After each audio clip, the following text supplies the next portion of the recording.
మేడారంలో కేబినెట్ భేటీ ముగిసింది. సీఎం అధ్యక్షతన 2 గంటల పాటు కేబినెట్ సమావేశమైంది. జిల్లాల పునర్విభజనకు కేబినెట్ ఆమోదం తెలిపింది. దీనికోసం రిటైర్డ్ జడ్జితో కమిషన్ వేయాలని నిర్ణయం తీసుకున్నారు.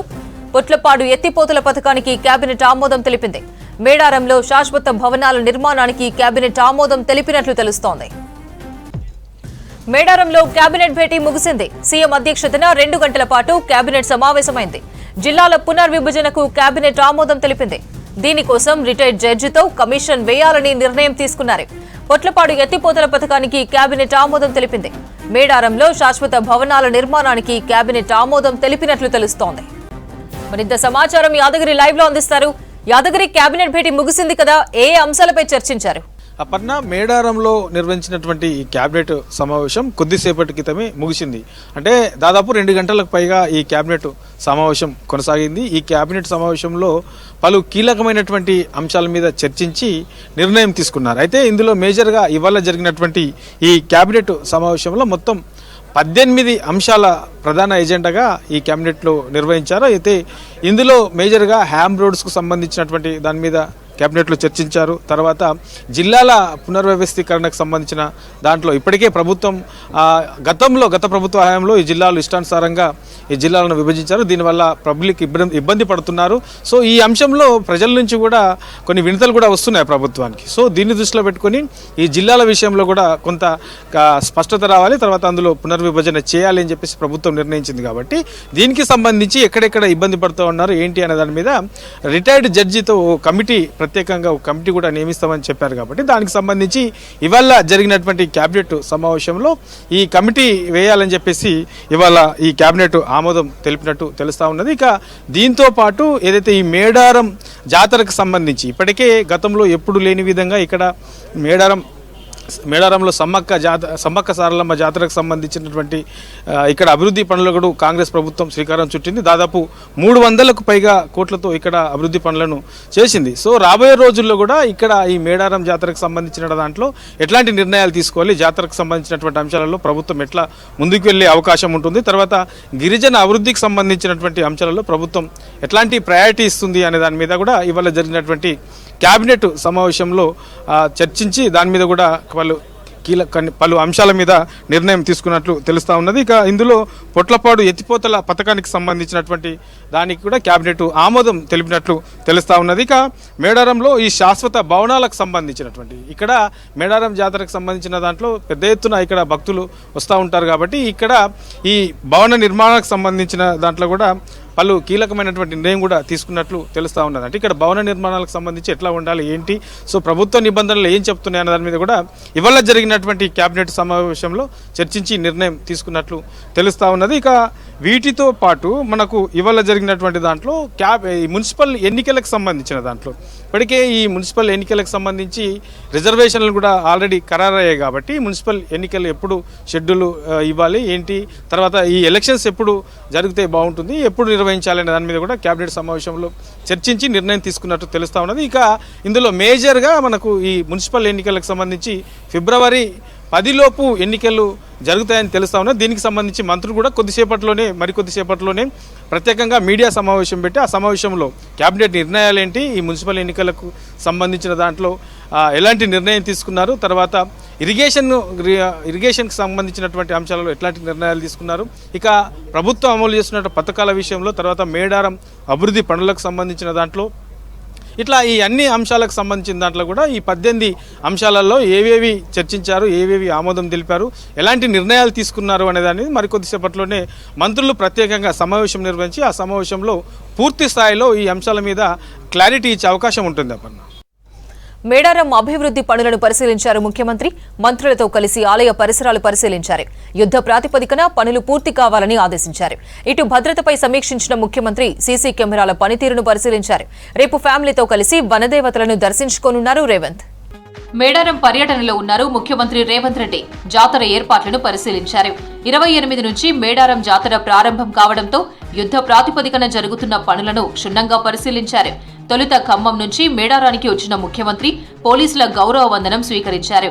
ఆ తర్వాత కమాండ్ కంట్రోల్ సెంటర్లో సీసీ కెమెరాల పనితీరు, మేడారం భద్రతపై సమీక్షించారు. టెక్నాలజీతో భద్రత పర్యవేక్షణను వివరించారు అధికారులు.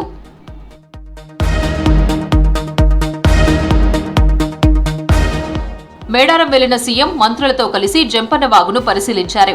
ఆలయ పరిసర ప్రాంతాల్లో మంత్రులతో కలిసి కలియదిరిగారు. జరుగుతున్న పనులను స్వయంగా పరిశీలించారు.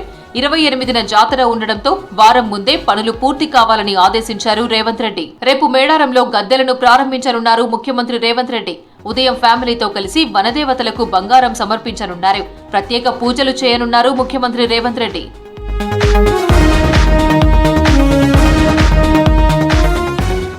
సీఎం మేడారం పర్యటన సందర్భంగా రొటీన్ వంటకాలకు పూర్తి భిన్నంగా ఆదివాసీ ఆచార సాంప్రదాయాల ప్రకారం వంటకాలు సిద్ధం చేశారు. స్వయంగా మంత్రి సీతక్క ఫుడ్ మెనూ సిద్ధం చేసి వంటకాలు చేయించారు. ఇప్ప పువ్వు లడ్డు, ఇప్ప పువ్వు చాయ్, బొంగు చికెన్ వంటి వంటకాలు రెడీ చేశారు.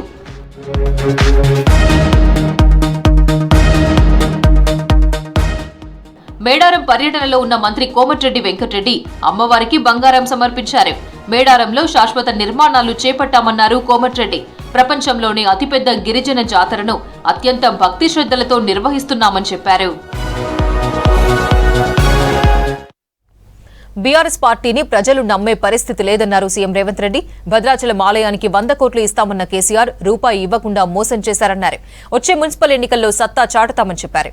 అటు సింగరేణి టెండర్లపై మీడియా కథనాలు సరికాదన్నారు. మంత్రులను బద్నాం చేస్తే ఊరుకునేది లేదన్నారు సీఎం రేవంత్ రెడ్డి.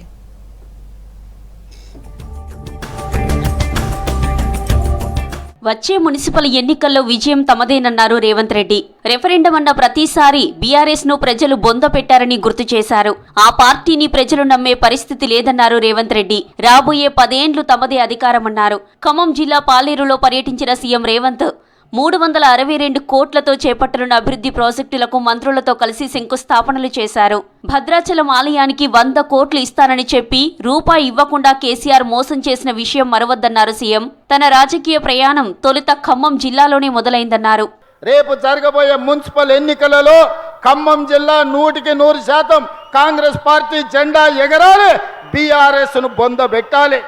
బీజేపీ అయితే ఆనమాలు కూడా ఖమ్మం జిల్లాలో లేవు. భద్రాచలం టెంపుల్ ఆయల్లో 100 కోట్లు ఇస్తా అని చెప్పి ఆటాన కూడా ఇవ్వకుండా, 1 రూపాయి కూడా ఇవ్వకుండా రాముల వారిని కూడా ఆయన మోసం చేస్తే మనం భూసేకరణ కోసం నిధులు ఇచ్చినాం.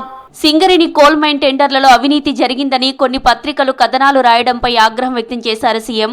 ప్రజా పాలనలో అవినీతికి ఛాన్స్ లేదన్నారు. మంత్రులపై ఏదైనా రాసే ముందు తమను సంప్రదించాలని సూచించారు. మీడియా యజమానుల కొట్లాటను ప్రభుత్వంపై చూపొద్దని అన్నారు ముఖ్యమంత్రి. ఈనాడు టెండర్ల గురించి కొన్ని పత్రికలు రాస్తున్నాయి. సింగరేణిలో కొంత కుంభకోణం జరిగింది, బొగ్గంత మాయమైందని. ఈ ప్రభుత్వంలో అవకతవకలకు తావు లేదు. 2 మీడియా యజమానులు కొట్లాడుకుంటే మీరు కొట్లాడుకోండి, కానీ మా మంత్రులని బదనాం చేసే కార్యక్రమాన్ని మీరు తీసుకోకండి. మా మంత్రుల మీద ఏదొచ్చినా రాసే ముందు నన్ను వివరణ అడగండి. రాష్ట్ర సర్కార్ విద్యా వైద్య రంగాలకు అధిక ప్రాధాన్యత ఇస్తోందన్నారు సీఎం రేవంత్. వైద్యానికి డాక్టర్లకు సమాజం ఫస్ట్ ప్రయారిటీగా చూస్తుందన్నారు. దేవుడి మీద జనం ఎంత నమ్మకం పెట్టుకుంటారో ఆరోగ్యం బాగాలేనప్పుడు డాక్టర్లను అంతే నమ్ముతారన్నారు. నర్సింగ్ కోర్సులకు విపరీతమైన డిమాండ్ ఉందని చెప్పారు. ఏదులాపురంలో పర్యటించిన సీఎం నర్సింగ్ కాలేజీ కొత్త బిల్డింగ్ కు భూమి పూజ చేశారు. నర్సింగ్ విద్యార్థులతో ఇంటరాక్షన్ లో సీఎం మంత్రులు పాల్గొన్నారు. పేద ప్రజలకు రాష్ట్ర ప్రభుత్వం అందించగలిగింది నాణ్యమైన విద్య, నాణ్యమైన వైద్యం. ఈ రెండింటిని ప్రాధాన్యత క్రమంలో పెట్టుకొని ఈరోజు రాష్ట్ర ప్రభుత్వం అన్ని రకాల ప్రయత్నాలు చేస్తున్నది. దేవుడి మీద ఎంత నమ్మకం ఉంటుందో వైద్యుడి మీద కూడా అంతే నమ్మకం, విశ్వాసం పెట్టుకొని మీ దగ్గరకు వస్తారు. మీకు భవిష్యత్తులో ఇక్కడేనే కాదు, గ్రామీణ ప్రాంతాలలోనే కాదు, రాష్ట్ర స్థాయినే కాకుండా ఈరోజు విదేశాలలో కూడా బీఎస్సీ నర్సింగ్ స్టూడెంట్స్ కి విపరీతమైన డిమాండ్ ఉన్నది. వచ్చే మున్సిపల్ కార్పొరేషన్ ఎన్నికల్లో కాంగ్రెస్ సత్తా చాటుతుందన్నారు మంత్రులు. ఉమ్మడి ఖమ్మం జిల్లాలో ఇరిగేషన్, ఎడ్యుకేషన్, హెల్త్ కు సంబంధించిన విషయాలపై ఫోకస్ పెట్టామన్నారు. జిల్లాలో యువత ఉద్యోగ అవకాశాల కోసం ఇండస్ట్రియల్ పార్కును తెస్తున్నట్లు చెప్పారు. సీతారామ ప్రాజెక్టుకు బీఆర్ఎస్ 1 రూపాయి ఖర్చు చేయలేదని విమర్శించారు మంత్రులు. ప్రధానంగా ఈ జిల్లాకు సంబంధించి ఇరిగేషన్, ఎడ్యుకేషన్, హెల్త్ సంబంధించి పూర్తి స్థాయిలో ఇక్కడ కావాల్సిన చర్యలన్నీ ఈ రాష్ట్రంలో ఉన్నటువంటి గౌరవ ముఖ్యమంత్రి రేవంత్ రెడ్డి గారి సహాయ సహకారాలతో మేము ముగ్గురం ఈ జిల్లాకు కావాల్సిన అన్నిటిని తీసుకొని వస్తూ ఉన్నాం. సీతారామ ప్రాజెక్టుకి గతంలో డిస్ట్రిబ్యూటరీ కాలువలు మరి 1 ఎకరం కూడా ఆయకట్టు, 1 ఎకరం కూడా భూసేకరణ చేయలే, 1 రూపాయి ఖర్చు పెట్టలేదు. మరి రివైజ్ ఎస్టిమేట్స్ కింద 13,000 కోట్ల నుంచి 19,000 కోట్లకి మంజూరు చేసింది మన కాంగ్రెస్ ప్రభుత్వం. మున్నేరు నుంచి 9.6 కిలోమీటర్ల గ్రావిటీ కెనాల్ తవ్వి పాలేరుకు నీటిని తెచ్చేందుకు ప్రభుత్వం చొరవ తీసుకుందన్నారు మంత్రులు. పాలేరును పామాయిల్ హబ్ గా తీర్చిదిద్దుతామని చెప్పారు. ప్రజాపాలనలో అమలు చేస్తున్న సంక్షేమ పథకాలకు పేదల నుంచి మంచి స్పందన వస్తుందని చెప్పారు. ఏటా 1,00,000-1,500 ఎకరాలతోటి ఈ 3 సంవత్సరాల్లోనే సుమారు 5-6 లక్షల ఎకరాలకి నీళ్లు ఇచ్చేటటువంటి మహద్భాగ్యం రేవంత్ రెడ్డి గారి అధ్యక్షతన ముఖ్యమంత్రి సారథ్యంలో తప్పకుండా పూర్తి చేస్తామని చెప్పి ఈ సభా సందర్భంగా విజ్ఞప్తి చేస్తున్నా. ఖమ్మం జిల్లా పర్యటనలో కూసుమంచిలో 100 పడకల హాస్పిటల్ నిర్మాణానికి శంకుస్థాపన చేశారు సీఎం. జేఎన్టీయూ కాలేజ్, ముద్దులపల్లి మార్కెట్ యార్డును ప్రారంభించారు. త్వరలో జరిగే మున్సిపల్ ఎన్నికల్లో కాంగ్రెస్ క్లీన్ స్వీప్ చేయాలని నేతలకు దిశానిర్దేశం చేశారు సీఎం రేవంత్. ఎంతో మందికి నిష్ఠూర్కమైనా కూడా ఈయనే కూర్చొని ప్రతి సందర్భంలో ఈ పనులను పర్యవేక్షించుకుంటూ ముందుకు తీసుకెళ్ళారు. వారితో పాటు ఆర్థిక మంత్రి గారు కూడా మిగతా సందర్భాలలో వారు కొంచెము ఖజానాకు గట్టిగా ఇట్లా పిడికిట్లో పట్టుకుంటారు. ఈ విషయంలో మాత్రం అడిగిన వెంటనే ఎంత కావాలంటే అంత, అవసరమైతే ఇంకేమైనా కావాలన్నా తీసుకోండి, ఎట్టి పరిస్థితుల్లో జనవరి 28 తారీఖు లోపల అన్ని పనులను పూర్తి చేయాలని పెద్ద మనసుతోని ఖజానాలో నుంచి నిధులిచ్చి ఈరోజు ఈ అద్భుతమైన సన్నివేశానికి సహకరించినందుకు వారికి కూడా నేను ప్రత్యేకమైన కృతజ్ఞతలు తెలియజేస్తున్నా. మిత్రులారా, ప్రతి మనిషి 50 ఏళ్ళలో 60 ఏళ్ళలో 100 ఏళ్ళలో జీవిస్తాడు.